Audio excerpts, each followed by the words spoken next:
Naga Sastra dan Sabuk Inten. Audiobook, novel silat. Cerita, Esa Mintarja. Bab 23. Gajah Sora menundukkan kepalanya. Kemudian terdengarlah ia menjawab dengan suara yang dalam dan gemetar, "Ayah, maafkan aku yang sudah setua ini masih saja selalu mengganggu ketentraman hidup ayah. Tetapi hal ini adalah benar-benar di luar kemampuanku." Terdengarlah Ki Ageng Sora Dipayana tertawa pendek. Jawabnya, "Jangan salahkan dirimu. Akulah yang tidak mampu menjadikan kau orang yang luar biasa. Tak apalah. Sekarang biarlah aku pergi dengan Adi Pandan Alas. Mungkin arah kita berbeda, tetapi tujuan kita adalah sama. Menemukan kedua keris itu kembali, sebab permainan ini sudah mulai dicampuri pula oleh orang-orang tua." Gajah Sora tidak dapat menjawab kata-kata ayahnya. Ia menjadi terharu sekali. Sebaliknya Mahesa Jenar merasakan betapa sepi hidupnya sepeninggal gurunya. Tak ada lagi orang yang akan menjadi tempat mengadu dan mohon pertolongan. Meskipun ia merasa bahwa sebagai seorang laki-laki dirinya lah tempat untuk mengadu. Serta pada dirinya itu pula lah kepercayaan yang terakhir harus dilandaskan. Tetapi, menghadapi kenyataan itu, dirasakan betapa pahitnya hidup Mahesa Jenar sebatang kara, di antara manusia-manusia perkasa yang dalam setiap saat memungkinkan adanya bentrokan-bentrokan yang hanya dapat diselesaikan dengan mengadu kesaktian. Tetapi, hati Mahesa Jenar agak terhibur juga melihat adanya orang-orang tua seperti Ki Ageng Pandan Alas, Ki Ageng Sora Dipayana dan Titis Anganten yang sudah pernah dirasakan betapa persahabatan mereka dengan gurunya melimpah pula kepada dirinya. Sesaat kemudian terdengarlah Ki Ageng Pandan Alas berkata, "Gajah Sora dan Mahesa Jenar, aku sependapat dengan Kakang Sora Dipayana. Sebab berhadapan dengan orang-orang tua macam Simarodra, Pasingsingan, Bugel Kaliki, harus orang-orang tua pula lah yang melayaninya. Meskipun bagi kami sebenarnya lebih senang minum-minum sambil mengunyah jadah jenang alot." "Bukan begitu, Kakang?" Ki Ageng Sora Dipayana tersenyum, lalu jawabnya, "Begitulah kira-kira. Dan sekarang, marilah kita mulai kehidupan kita seperti beberapa puluh tahun yang lalu. Seperti seekor burung yang lepas di udara, hinggap dari satu dahan ke lain dahan, dari satu cabang ke lain cabang." "Tetapi aku tak akan sebebas dahulu," sahut Ki Ageng Pandan Alas. "Sebab aku sekarang mempunyai seorang murid. Akan aku bawa muridku itu untuk menambah pengalamannya." "Murid?" potong Ki Ageng Sora Dipayana. "Ya, muridku seorang pemuda tampan yang masih seperti batu pecahan," jawab Pandan Alas, "dan aku harus mengasahnya sejak gosokan yang pertama. Untunglah bahwa ia memiliki bakat yang baik." Setelah mengadakan beberapa persiapan dan pesan-pesan, Ki Ageng Sora Dipayana dan Ki Ageng Pandan Alas segera minta diri untuk memulai penghidupan dalam pengembaraan yang kedua sejak mereka menghentikan pengembaraan mereka pada masa muda mereka. Mereka tidak perlu lagi menunggu sampai esok atau lusa. Sebab bagi seorang pengembara, siang atau malam sama saja. Gajah Sora suami istri dan Mahesa Jenar melepas mereka dengan perasaan yang berat dan terharu. Orang-orang tua yang seharusnya tinggal menikmati hasil lelah masa mudanya, masih harus bekerja keras untuk kesejahteraan umat manusia. "Tak ada yang membatasi umur kita untuk berjuang," kata Ki Ageng Sora Dipayana ketika ia melangkah keluar gerbang halaman. Yang disambung oleh Ki Ageng Pandan Alas, "Hi, Mahesa Jenar, adakah kau dahulu memenuhi permintaanku? Menunggu sampai jagungku tua? Kalau begitu aku akan singgah dahulu ke sana untuk menikmati 2-3 buah jagung bakar." Belum lagi Mahesa Jenar menjawab, seperti terbang Ki Ageng Pandan Alas segera lenyap di gelap malam. Ki Ageng Sora Dipayana tersenyum melihat tingkah laku sahabatnya itu, katanya, "Memang Adi Pandan Alas dalam keadaan yang bagaimanapun juga, tetap saja dapat tertawa. Dengan begitu, rupa-rupanya ia akan panjang umur. Nah Gajah Sora dan Mahesa Jenar, hati-hatilah dengan pekerjaanmu masing-masing. Mudah-mudahan semuanya selamat dan baik. Biarlah aku pergi sekarang." Gajah Sora dan Mahesa Jenar bersama-sama mengangguk hormat dan mengucapkan selamat jalan. Maka berangkatlah Ki Ageng Sora Dipayana ke arah yang bertentangan dengan Ki Ageng Pandan Alas. Orang tua itu melangkah perlahan-lahan seperti orang yang sedang berjalan-jalan menghirup kesejukan udara malam. Setelah Ki Ageng Sora Dipayana lenyap dari pandangan mereka, dan tenggelam dalam kehitaman malam, segera Gajah Sora dan Mahesa Jenar masuk kembali ke dalam rumah. Dilihatnya di sana Ki Lemah Telasih telah datang dan telah mencoba mengobati Arya Salaka, Wanamerta, Saung Rana, Penjawi dan orang-orang yang terluka, dengan ramuan dedaunan, dan dengan memijat-mijat berusaha mengembalikan urat-urat yang salah letak. Ki Lemah Telasih tampaknya masih agak lebih muda dari Ki Asem Gede, tetapi tubuhnya jauh lebih besar dan lebih tinggi. Hanya matanya sajalah yang mirip benar dengan Ki Asem Gede, sejuk dan damai. Dengan cekatan ia merawat orang-orang yang terluka itu berganti-ganti, sehingga beberapa saat kemudian semua telah diobatinya dan dibaringkannya di tempat yang tenang. Nyai Gajah Sora masih saja merenungi putranya yang terbaring di bil-bil tempat tidur ayahnya dengan tanpa bergerak. Sedang di mata Nyi Ageng Gajah Sora itu kadang-kadang masih tampak butiran-butiran air mata yang satu-satu menetes memercikkan kesedihan hatinya. Tetapi karena kepandaian Ki Lemah Telasih, nafas Arya Salaka telah mulai berjalan teratur dan detak jantungnya sudah mulai berjalan wajar. Gajah Sora dan Mahesa Jenar duduk berdiam diri sebelah menyebelah dari ruang tidur tempat Arya terbaring. Wajah-wajah mereka tampak suram serta pandangan mereka seakan-akan jauh menembus lantai kelam yang tak dikenal. Suasana menjadi sepi. Di kejauhan terdengar semakin jelas gonggongan anjing-anjing liar bersahut-sahutan, seolah-olah mereka berkata bahwa malam adalah milik mereka. Sepi malam yang mencengkam itu kemudian dipecahkan oleh suara Ki Lemah Telasih. Ki Ageng, luka-luka Ananda Arya tidaklah begitu berat. Mudah-mudahan atas kemurahan Tuhan, dalam waktu yang singkat luka itu akan segera sembuh kembali. Gajah Sora menoleh perlahan-lahan ke arah Ki Lemah Telasih, katanya, syukurlah, Kakang. Mudah-mudahan Tuhan memperkenankan. Lalu bagaimana dengan Paman Wanamerta, Saung Rana, Penjawi dan lain-lain? Tampaknya luka-luka mereka pun akan dapat disembuhkan. Ki Ageng Gajah Sora mengangguk-anggukkan kepalanya. Namun bagaimanapun, hilangnya naga sasra dan sabuk inten telah merupakan suatu lecutan pedih yang tak akan pernah dilupakan. Tiba-tiba tanpa disengaja, pandangan mata Gajah Sora terlempar ke arah sesosok tubuh yang masih belum ada seorang pun yang berani mengubah letaknya, yang menggeletak di muka ruang tidur Gajah Sora. Seketika itu dadanya menggelora kembali, tetapi dicobanya untuk menenangkan dirinya. Perlahan-lahan ia berdiri dan memeriksa mayat yang masih belum berkisar sama sekali itu. Tetapi pada mayat itu sama sekali tak dijumpainya tanda-tanda apapun yang dapat memberi petunjuk tentang peristiwa yang baru saja terjadi. Karena itu ia pun segera duduk kembali. Suasana di dalam rumah itu kembali dikuasai oleh kesepian yang menekan, tetapi di dalam setiap dada orang-orang yang berada di dalam rumah itu bergulatlah perasaan-perasaan yang simpang siur. Di dalam kesepian malam, di sela-sela gonggong anjing-anjing liar dan pekik burung-burung malam, lamat-lamat terdengarlah derap kaki kuda yang menderu-deru, semakin lama semakin dekat. Mahesa Jenar dan Gajah Sora segera mengangkat kepalanya untuk mengetahui dari manakah datangnya suara-suara itu. Suara itu ternyata adalah suara derap dari berpuluh-puluh ekor kuda. Tetapi karena sampai beberapa lama masih tidak terdengar tanda apapun, maka tahulah mereka bahwa rombongan itu pasti bukanlah rombongan dari orang-orang yang menyerang Banyu Biru. Dan apa yang diduganya adalah benar. Rombongan itu adalah rombongan dari Laskar Banyu Biru yang telah berhasil mengusir laskar-laskar yang menyerbu daerah mereka. Di antara mereka adalah Ki Ageng Lembu Sora, Pandan Kuning, dan tokoh-tokoh lainnya. Sampai di halaman rumah Gajah Sora, segera mereka turun dari kuda masing-masing. Dengan wajah berseri-seri mereka segera masuk.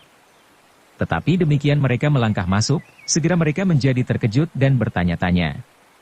Di hadapan mereka terkapar sesosok mayat, sedang di bil-bil di sisi-sisi ruangan itu terbaring pula Wanamerta, Saung Rana, Panjawi dan beberapa orang lagi. Apakah yang terjadi di rumah ini, anak mas? Tanya Pandan Kuning gugup. Beberapa orang telah datang ke rumah ini dan mengaduk segala isinya, jawab Gajah Sora. Lembu Sora ketika melihat orang yang terbaring di depan ruang tidur Gajah Sora itu, menjadi terkejut. Wajahnya segera berubah.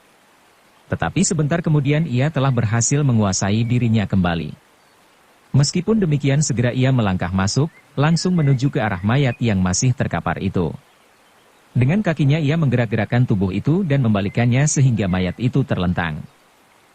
Bagaimanapun Lembu Sora mencoba menahan hatinya, Mahesa Jenar dapat menangkap suatu kesan yang aneh pada wajah Lembu Sora itu.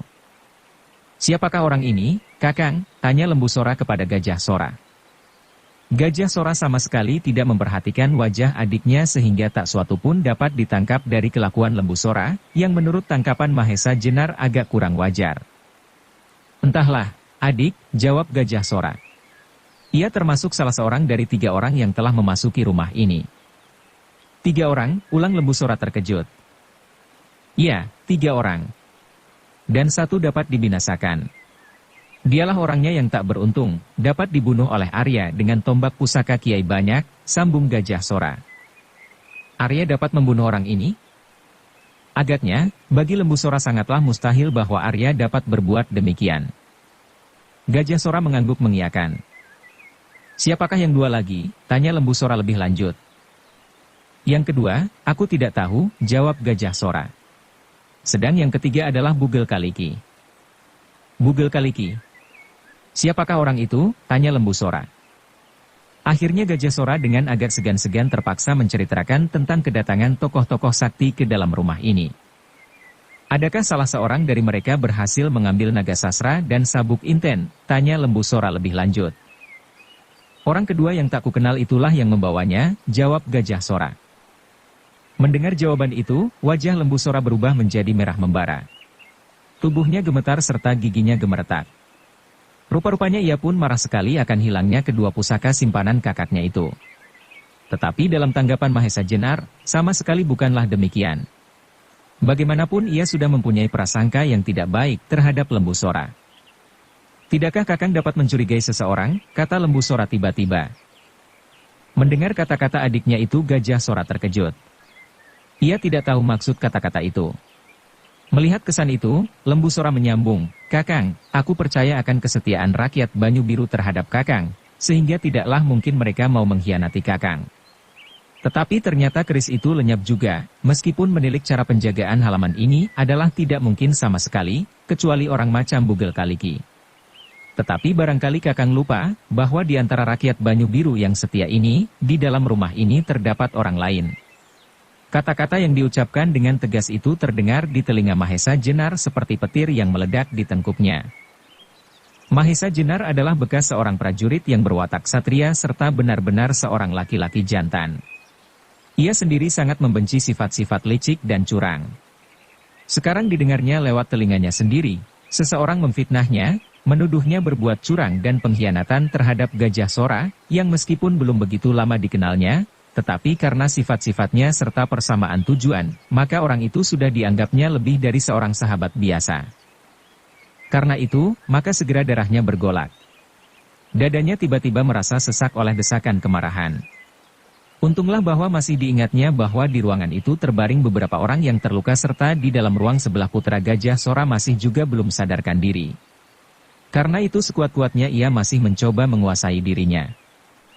Adi Lembu Sora, kata Gajah Sora, kau jangan terlalu cepat mengemukakan pendapat sebelum kau pikirkan masak-masak untung ruginya. Sudah aku katakan bahwa aku sendiri dapat melihat orangnya yang mengambil pusaka-pusaka itu. Jadi kalau benar dugaanmu pasti akulah orangnya yang pertama-tama akan bertindak. Rupa-rupanya Lembu Sora masih belum puas mendengar jawaban kakaknya, maka ia menyahut, untuk melakukan pekerjaan itu, tidaklah perlu harus ditangani sendiri. Tetapi adanya seorang asing di dalam halaman ini, telah merupakan suatu kemungkinan untuk menuntun datangnya orang kedua, ketiga dan seterusnya. Sebab segala sesuatu telah dapat dipersiapkannya dengan saksama. Jantung Mahesa Jenar rasa-rasanya hampir meledak mendengar kata-kata itu. Tetapi ketika ia melihat Gajah Sora telah berdiri dari duduknya, ia masih mencoba sekuat-kuatnya menahan diri. Sudahlah, Adi Lembu Sora, kata Gajah Sora, pendapatmu baik aku perhatikan. Tetapi biarlah aku yang memutuskan. Tidak, Kakang, bantah Lembu Sora, mumpung sekarang kita sedang lengkap di hadapan Kakang, siap untuk menghukum siapapun yang mencoba untuk mengganggu ketenangan Banyu Biru, meskipun ia adalah bekas sahabat Kakang sendiri. Adakah Kakang yakin bahwa orang itu sama sekali tak ada hubungannya dengan orang-orang yang menyerang Banyu Biru? Kembali Lembu Sora melanjutkan hasutannya, Kakang Gajah Sora, Paman Pandan Kuning, Bantaran Wirapati dan lain-lainnya telah bertempur dengan gagah perkasa mengusik laskar penyerbu itu. Dan sekarang di sini mereka harus menyaksikan seorang di antara penjahat-penjahat itu, yang mungkin lebih licik dan licin mendapat perlindungan dari Kakang. Apakah Cukup, potong Gajah Sora. Kau jangan mengurus aku, Lembu Sora. Aku senang sekali bahwa kau mencoba ikut serta memecahkan kesulitan-kesulitan yang aku alami. Tetapi janganlah kau memaksakan suatu pendapat yang belum dapat diyakinkan kebenarannya. Menghukum seseorang bukanlah suatu pekerjaan yang dapat dilakukan begitu saja tanpa bukti-bukti akan kesalahannya. Karena itu sekali lagi aku mengucapkan terima kasih atas perhatianmu itu, tetapi sebaiknya kau beristirahat di tempat yang sudah kami sediakan. Paman Pandan Kuning, kata Lembu Sora seolah-olah tidak mendengar kata-kata kakaknya, dan paman-paman yang lain serta para perwira di Banyu Biru. Dapatkah kalian membiarkan orang yang berkedok persahabatan ini mengkhianati kepala daerah kalian? Hilangnya kedua pusaka itu adalah suatu pengkhianatan yang tiada taranya dalam sejarah Banyu Biru, sejak ayah Sora Dipayana masih memegang pemerintahan di Pangrantunan. Tetapi ternyata Kakang Gajah Sora adalah seorang yang terlalu luhur budi dan pengasih, sehingga ia tidak sampai hati untuk bertindak terhadap seorang yang menamakan diri sahabatnya. Nah, para pahlawan, sekarang adalah waktunya bagi kalian untuk menunjukkan bakti kalian terhadap kepala daerah kalian serta daerah kelahiran kalian. Akibat kata-kata Lembu Sora yang diucapkan dengan berapi-api itu, ternyata hebat sekali.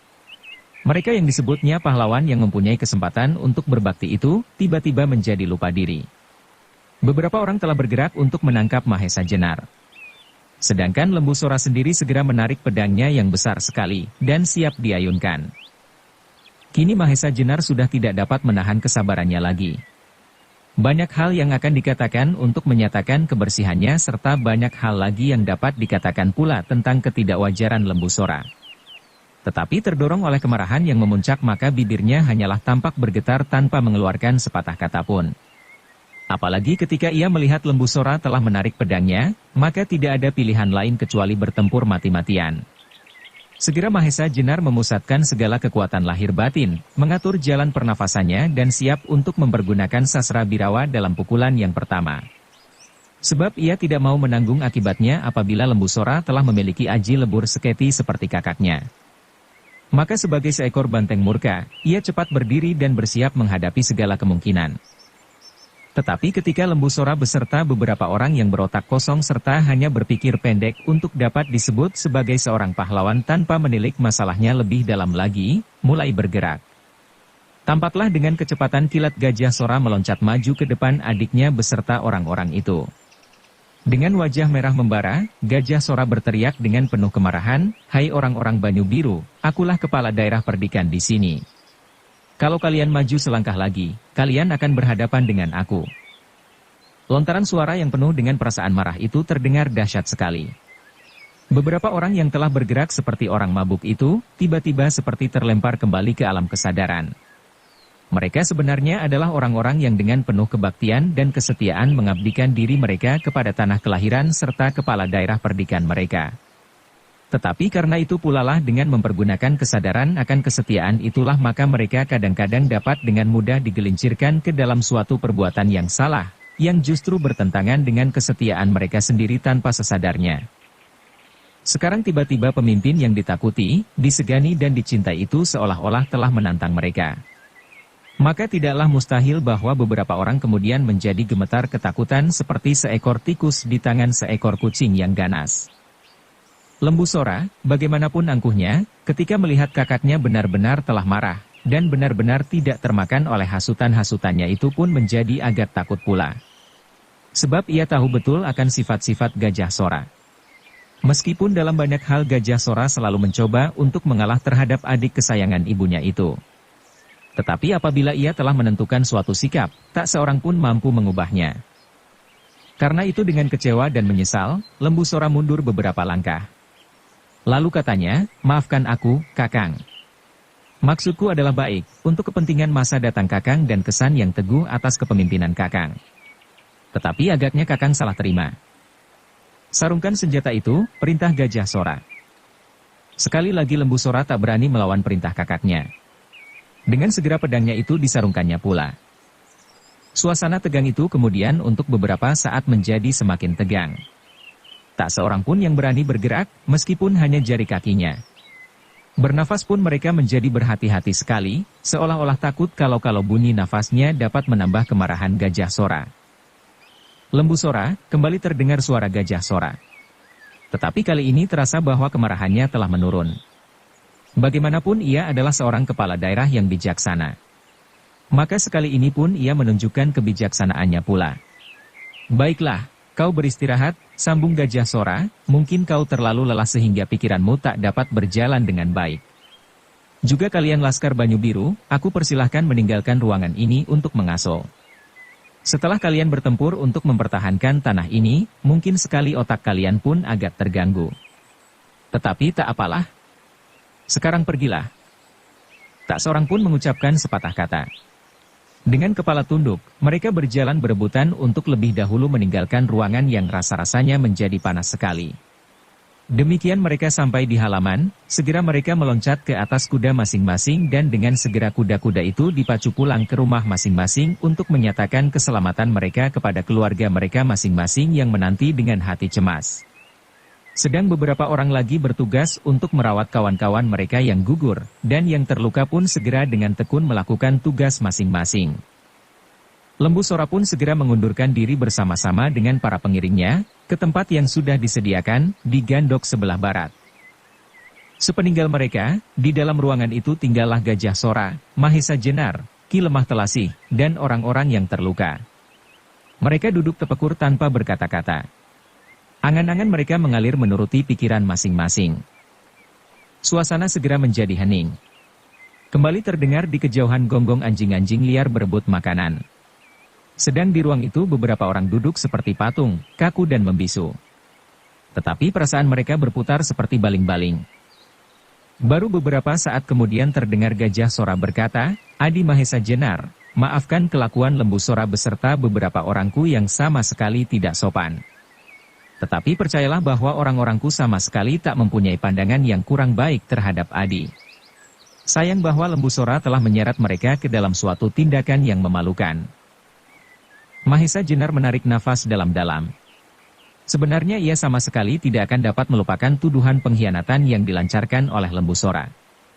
Terhadap Laskar Banyu Biru, memang ia tidak menaruh banyak perhatian, sebab mereka hanya terpengaruh oleh hasutan-hasutan Lembu Sora saja. Namun, meskipun demikian, kepada Gajah Sora ia menjawab, "Sudahlah Kakang, mudah-mudahan aku dapat melupakannya. Aku harapkan bahwa Ki Ageng Lembu Sora tidak berbuat hal-hal yang dapat mengeruhkan keadaan." Gajah Sora mengangguk-angguk kecil. Ia dapat merasakan sepenuhnya kekecewaan Mahesa Jenar terhadap adiknya.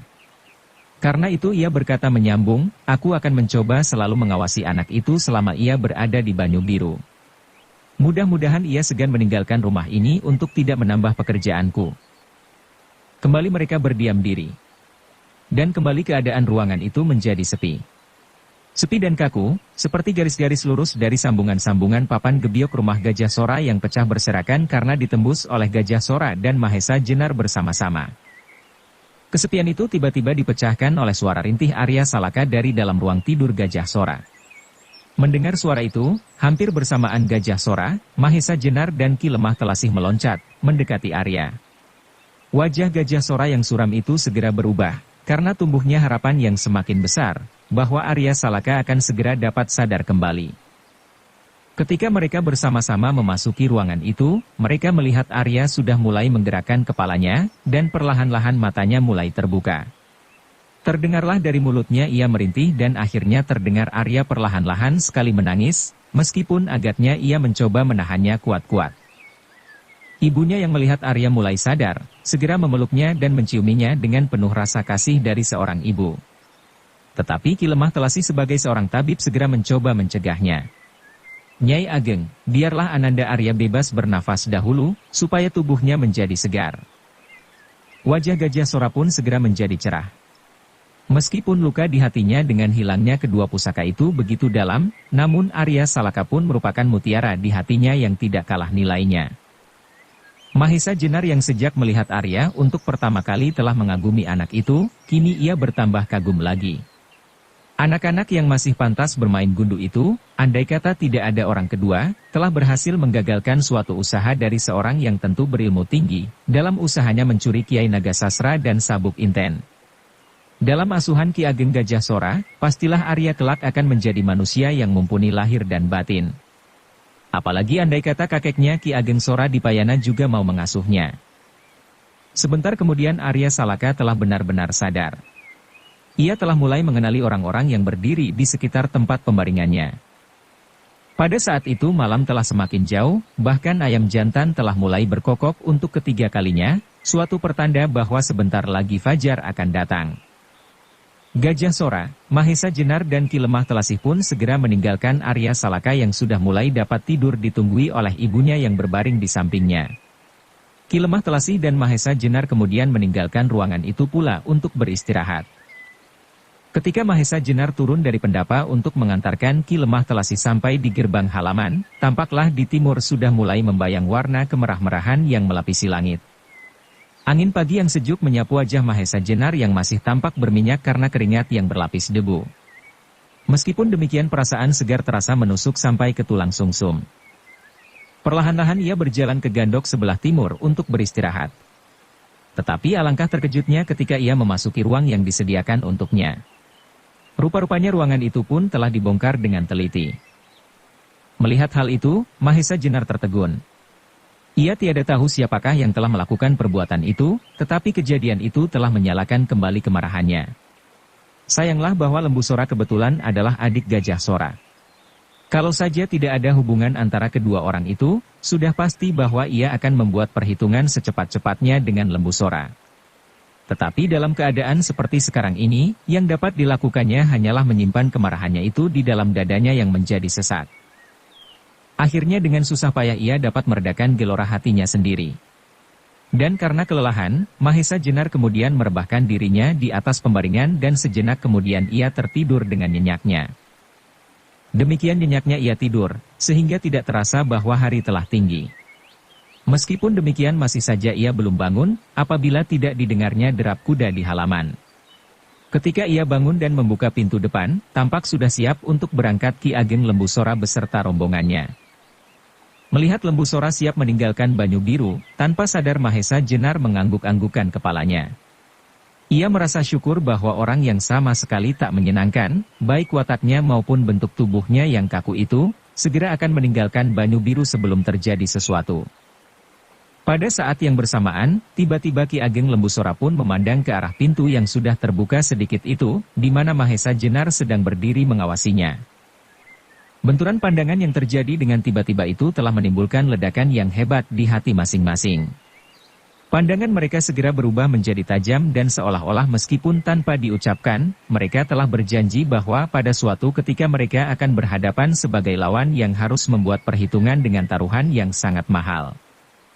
Sebentar kemudian, Ki Ageng Lembu Sora segera memberi aba-aba kepada para pengiringnya, dan segera mereka pun pergi meninggalkan halaman kepala daerah Perdikan Banyu Biru.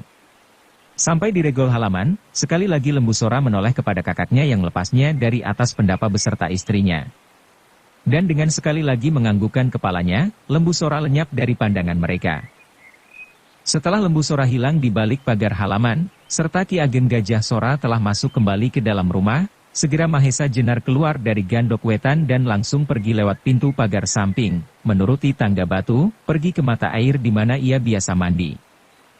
Tetapi baru saja ia akan melepaskan pakaiannya, tiba-tiba dilihatnya dua bayangan di antara pepohonan agak di atas mata air itu.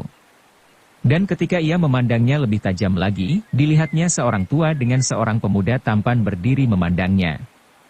Alangkah terkejutnya ketika diketahuinya bahwa orang tua itu tidak lain adalah Ki Ageng Pandan Alas yang berdiri bertolak pinggang sambil tertawa nyaring.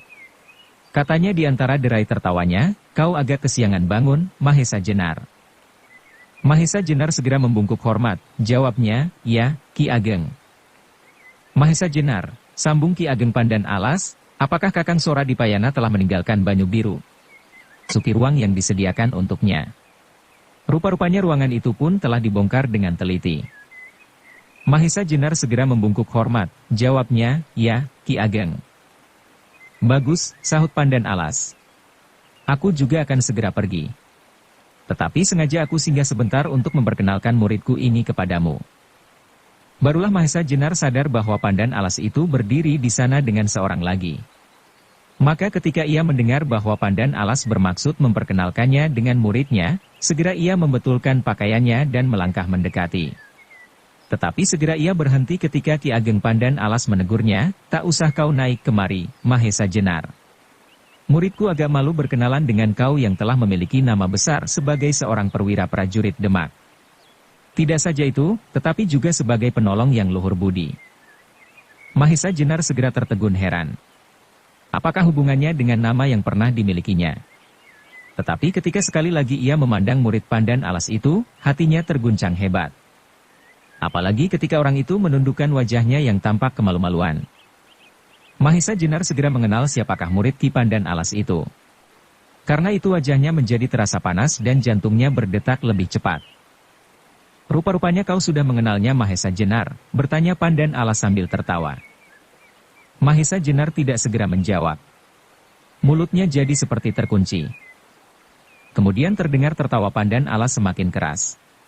Katanya, "Aku jadi geli, kalau aku teringat ketika Mahesa Jenar jadi marah bukan main dan hampir saja membunuh orang yang sama sekali tak bersalah beberapa pekan yang lalu di hutan Tambak Baya, ketika ia kehilangan bebannya." Juga kali ini pun Mahesa Jenar tidak menjawab. Ketika kata-katanya tidak mendapat jawaban, Pandan Alas melanjutkan, "Mahesa Jenar, inilah muridku yang aku katakan. Siapakah nama yang pantas aku berikan kepadanya?" Mendengar pertanyaan yang berturut-turut itu, hati Mahesa Jenar menjadi bertambah bingung. Ia sendiri tidak mengetahui kenapa ia tidak dapat menahan perasaannya sehingga ia kehilangan ketenangan. Murid Pandan Alas itu, meskipun jelas berpakaian seperti seorang pemuda, namun ketika Mahesa Jenar memandangnya agak lama, ia segera mengenal bahwa murid Pandan Alas itu sama sekali bukan seorang pemuda, melainkan ia adalah seorang gadis cantik yang sedang mekar. Yang tidak lain adalah cucu Pandan Alas sendiri, yaitu Rara Wilis yang pernah dikenalnya dan pernah ditolongnya. Pertemuan yang tidak diduga itu membuat Mahesa Jenar kehilangan ketenangan. Di samping itu ia pun menjadi heran pula bahwa sedemikian cepat Ki Ageng Pandan Alas telah kembali bersama gadis itu. Kalau demikian ketika Ki Ageng Pandan Alas sedang bertempur dengan Pasingsingan, Rara Wilis pasti disembunyikan di tempat yang tidak begitu jauh dari Banyu Biru. Pada saat kenangannya sedang menelusur kembali ke masa lampau, terdengar kembali Pandan Alas berkata, "Apakah kau mempunyai pilihan nama yang baik, Mahesa Jenar? Aku sendiri bingung memberi nama yang sesuai. Tetapi yang jelas aku tidak akan memberinya nama Lawa Ijo, meskipun nama aslinya bermakna hijau juga." Mahesa Jenar masih saja belum dapat menguasai dirinya sehingga mulutnya masih belum dapat mengucapkan kata. Bahkan ia menjadi gelisah. Melihat sikap Mahesa Jenar, Pandan Alas tertawa semakin keras, katanya, "Barangkali kau tidak siap menghadapi kejadian yang sangat tiba-tiba datangnya ini, Mahesa Jenar. Tetapi tidak mengapa.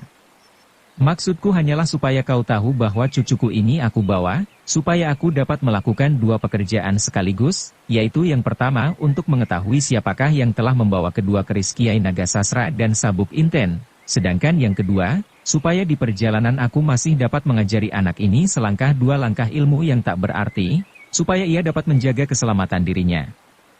Syukur ia berhasil melepaskan pengaruh jahat ibu tirinya atas bapaknya yang sekarang bermukim di Gunung Tidar." Mendengar kata-kata Pandan Alas yang terakhir, Mahesa Jenar terkejut, sahutnya, "Maksud Ki Ageng, si Maroda Gunung Tidar?" "Ya," jawab Pandan Alas. "Si Marodra muda itu adalah bekas menantuku yang kemudian kena pengaruh seorang perempuan, maka ia seperti berubah ingatan. Sekarang keturunanku satu-satunya adalah Wilis ini. Karena itu, meskipun ia seorang gadis, aku akan mencoba untuk membuatnya setidak-tidaknya dapat menyamai ibu tirinya. Maka supaya pantas aku beri ia pakaian laki-laki dan seharusnya namanya pun harus nama lelaki pula. Nah, apa katamu kalau anak ini aku beri nama Pudak Wangi?" Kembali Mahesa Jenar terbungkam. Tetapi nama itu rasanya amat manisnya. Karena itu, meskipun ia tidak menjawab, tetapi dengan tidak disengaja ia mengangguk juga. Ia terkejut ketika Pandan Alas meneruskan, "Rupanya kau setuju juga. Bukankah Pudak adalah nama dari bunga pandan? Aku harap cucuku kelak akan dapat menjadi bunga pandan yang wangi." Mahesa Jenar menjadi bertambah bingung. Ia ingin menjawab tetapi ia tidak tahu bagaimana, sampai akhirnya Pandan Alas berkata lagi, "Mahesa Jenar, kenapa kau diam saja? Setuju atau tidak, atau barangkali kau punya nama yang lebih baik?" "Tidak, Ki Ageng," akhirnya terpaksa ia menjawab sekenanya, "nama itu sudah baik sekali." "Bagus, kau setuju dengan nama itu bukan? Nah kalau pada suatu ketika kau bertemu dengan seorang pemuda yang bernama Pudak Wangi, jangan kau apa-apakan dia, sahut Ki Ageng Pandan Alas. Nah sekarang aku akan pergi. Marilah Pudak Wangi. Sebaiknya kau minta diri pada Mahesa Jenar. Wajah Rara Wilis segera berubah menjadi merah. Ia mencoba tersenyum, tetapi alangkah sulitnya. Dengan terpaksa ia berkata, "Selamat tinggal Tuan, aku mohon diri untuk mengikuti kakek mencari pusaka yang hilang." Mendengar kata cucunya segera Pandan Alas membetulkan, Mahesa Jenar adalah murid sahabatku. Kenapa kau panggil dengan sebutan Tuan? Kau sekarang adalah muridku. Panggil dengan sebutan yang lebih akrab sebagai dua murid dari dua orang sahabat. Kembali wajah Rara Wilis kemerahan. Tetapi terpaksa ia berkata, "Aku mohon diri Kakang, aku akan menyertai guru." Begitulah panggilan seorang sahabat, kata Pandan Alas sambil tertawa nyaring. Sementara itu terdengar Mahesa Jenar menjawab, "Mudah-mudahan semuanya selamat, yang pergi dan yang ditinggalkan." "Baiklah Mahesa Jenar," sahut Pandan Alas. "Lekaslah mandi. Aku akan berangkat. Mungkin untuk waktu yang agak lama kita tidak bertemu. Selamat tinggal." Sesudah mengucapkan kata-kata itu segera Ki Ageng Pandan Alas dan Rara Wilis yang kemudian bernama Pudak Wangi itu pergi meninggalkan Mahesa Jenar dan berjalan perlahan-lahan menyusup pepohonan. Mahesa Jenar berdiri tegak seperti patung mengawasi mereka berdua. Pikirannya tiba-tiba menjadi risau. Ia tidak tahu kenapa hatinya bergetar ketika mendengar Pandan Alas mengatakan bahwa mungkin untuk waktu yang lama mereka tidak akan bertemu. Malam tadi, ketika ia melihat Pandan Alas itu berangkat untuk mencari pusaka-pusaka yang hilang, ia tidak merasakan perasaan seperti pada saat itu. Baru beberapa saat kemudian Mahesa Jenar seperti orang sadar dari mimpi. Kembali ia turun ke mata air untuk mandi. Tetapi bagaimanapun terasa bahwa ada sesuatu yang mengganggu ketentraman hatinya. Rara Wilis meskipun sudah berpakaian seperti seorang pemuda, namun wajah itu selalu mondar-mandir saja di dalam otaknya. Karena itulah maka setelah ia mandi dan kembali ke rumah sahabatnya, ia tampak agak lain dari biasanya. Tetapi ia selalu berusaha untuk menyembunyikan perasaannya. 2-3 hari kemudian, Mahesa Jenar merasa agak kurang enak untuk tinggal berdiam diri di rumah sahabatnya itu. Bagaimanapun ia merasa turut bertanggung jawab pula atas hilangnya pusaka-pusaka Demak yang telah dengan susah payah diketemukan dan direbut dari tangan si Marodra. Karena itu, meskipun ia tahu pasti bahwa yang berhasil merampas kedua pusaka itu, termasuk angkatan gurunya atau setidak-tidaknya mempunyai kesaktian yang setingkat dengan gurunya, serta Ki Ageng, namun adalah kewajibannya pula untuk mencoba-coba menemukannya kembali. Mahesa Jenar memutuskan menemui Ki Gajah Sora untuk minta diri, dan kemudian meneruskan perantauannya, dan apabila mungkin untuk mendapatkan kembali Kiai Nagasasra dan Sabuk Inten yang telah hilang. Tetapi ketika pada suatu pagi, Mahesa Jenar telah bersiap-siap untuk minta diri, tiba-tiba terdengarlah sayup-sayup suara kentongan yang dipukul bertalu-talu dengan irama dara muluk ganda. Itu adalah suatu pertanda bahwa ada pejabat penting dari Istana Demak yang datang ke daerah perdikan Banyu Biru. Tanda itu kemudian diulang dan diulang oleh pemukul-pemukul kentongan yang lain, sehingga suaranya terdengar semakin lama semakin dekat. Mendengar tanda-tanda itu, Gajah Sora tampak agak sibuk mempersiapkan penyambutan. Tetapi bagaimanapun tampak membayang di wajahnya perasaan yang hambar dan kurang tenang. Meskipun ia belum tahu akan kepentingan para pejabat itu, namun ia mendapat firasat bahwa sesuatu yang kurang baik akan terjadi. Wanamerta yang masih belum sembuh benar, segera diundang pula. Beberapa pejabat lain, dengan sendirinya telah hadir pula setelah mendengar tanda-tanda itu. Mahesa Jenar yang mengerti juga akan tanda-tanda itu menjadi agak bingung. Ia meninggalkan Demak serta melepaskan pakaian keprajuritan karena perbedaan-perbedaan pendapat dengan beberapa pejabat istana. Dan sekarang di suatu tempat yang jauh dari istana, pejabat itu datang untuk suatu keperluan. Ia menjadi bimbang, apakah ia harus menemui pejabat-pejabat itu ataukah tidak.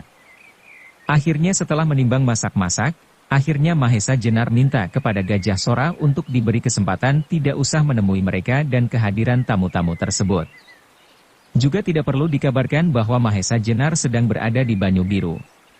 Ia akan berada di dalam ruangan tengah sambil mendengarkan apakah kepentingan para pejabat itu datang ke daerah perdikan Banyu Biru. Sejenak kemudian terdengarlah di kejauhan suara sangkakala. Itu adalah suatu pertanda bahwa yang datang adalah pejabat-pejabat penting. Mendengar sangkakala itu, Gajah Sora menjadi bertambah sibuk.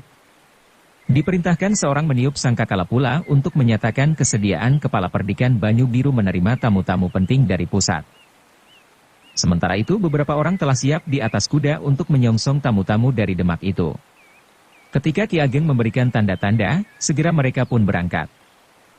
Mahesa Jenar yang menanti kedatangan tamu-tamu itu dari ruang dalam menjadi semakin lama semakin gelisah.